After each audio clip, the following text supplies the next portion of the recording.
All right, let's get into it. We often think the path to a top job, especially in a creative field, is this straight, predictable line. But that's just not how it works a lot of the time. This is the story of Hugo Mourlevat, and it's a perfect example of how a really unconventional journey, full of twists and turns, can lead you to become the chief design officer at a massive global company like Michelin. I mean, it really makes you stop and think, right? How does a guy who starts out just tinkering with machines in a print shop, somebody who actually drops out of university, end up leading a design organization of more than 90 people? His story kind of tears up the rulebook on what a career in design is supposed to look like. So let's start at the beginning. We'll call this the spark. This is where it all kicked off, and interestingly, it wasn't with a love for pixels or aesthetics, but with a real obsession for just making things work better. What's so wild about this is that there's no formal design training here. Sure, he was into those early, super interactive Flash websites back in the day, but when he went to university, it just didn't feel right, so he left.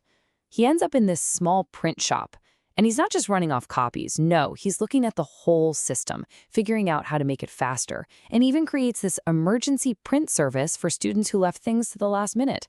He was basically practicing design thinking before he even knew what to call it. He saw a problem and built a fix. And boom, this was the moment. This was the turning point.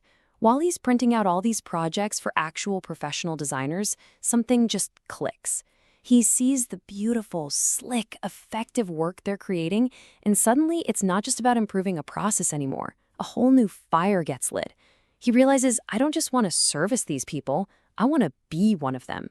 I want to make that. That little spark of inspiration leads to this next massive chapter, what we'll call the Great Reset. He's feeling stuck, and he knows that to become the person he now wants to be, he has to do something drastic, something life-changing. And the choice he had to make was just stark. I mean, look at this. On one side, you've got the safe route, a steady job, a predictable paycheck, you know the routine. But you also know there's not much room to grow. On the other side, a huge, terrifying risk. At 22 years old, he decides to quit his job, go into debt with student loans, and start a brand new 4-year degree right when all his friends are graduating and starting their real careers. That's gutsy. And if you think that's a big deal, get this. He wasn't doing it alone. The stakes were even higher because his wife did the exact same thing. She also quit her job to go back to school. So you have these two people together, leaving stable careers behind, taking on debt, and hitting a giant reset button on their entire lives. Wow.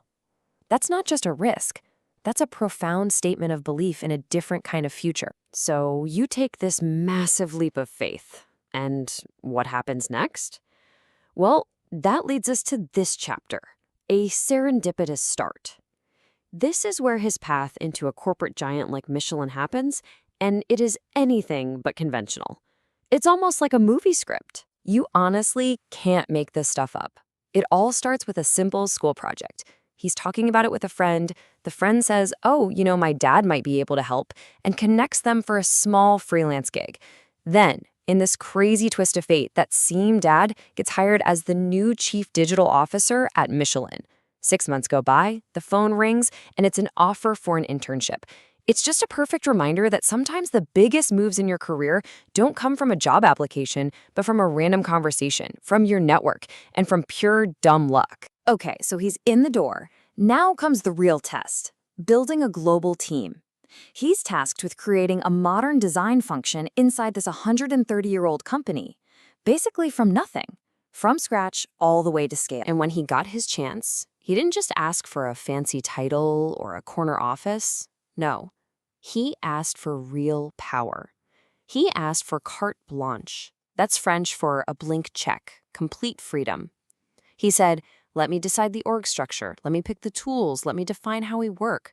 And the incredible thing is, this massive traditional company said yes. They gave it to him. And that bet they made on him, it absolutely paid off.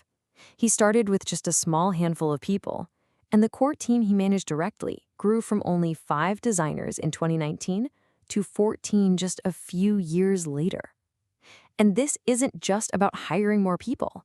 This was about successfully planting and growing a real design culture inside a place that didn't have one before. Now, a huge part of that growth was building out a team in Pune, India. And this came with its own really tough set of challenges. I mean, think about it. You're managing a team on another continent, totally remote. You're trying to navigate cultural differences in how people communicate and think about hierarchy. You're trying to hire top talent when other tech companies are waving around paychecks that are twice as big. But maybe the hardest part was changing the mindset, getting the team to see themselves not as an internal agency that just gets told what to do, but as true, essential partners in building the product. So how did he tackle that? His leadership approach was all about one powerful message. He said it over and over again, and his message was crystal clear. You are not a support function. You are not a back office. You are a core, vital part of this global team. That idea was everything. It was the key to empowering them and making everyone feel like they were on the same mission together. And the ripple effect from that work is just massive. Remember, he started with just a few people. Today, because of the foundation he helped build, there are over 90 designers working all across the Michelin Group, in the US, in China, in Europe. It's incredible. It shows the scale of the transformation he helped kickstart. All right, so after a journey like that, what are the big takeaways? What's the philosophy he developed? Let's distill the lessons from his journey. First up is a mental model he lives by called the one thing. He figured out that when you're in a huge, complex organization like Michelin, it is so easy to get pulled in a million different directions. The only way to actually make a dent and get something done is to be ruthless about your focus. Identify the single, most important thing you can do right now to create impact, and then just hammer away at it. It's all about cutting through the noise. The next idea is something he calls the butterfly effect, which he borrows from chaos theory in movies. The principle is simple. One small, thoughtful design choice, maybe it's just a button, a tiny piece of text, a slick animation, can have this enormous, cascading, positive impact all the way through the user's entire journey. It's a powerful reminder that every little detail matters. And this all rolls up into his core beliefs as a leader.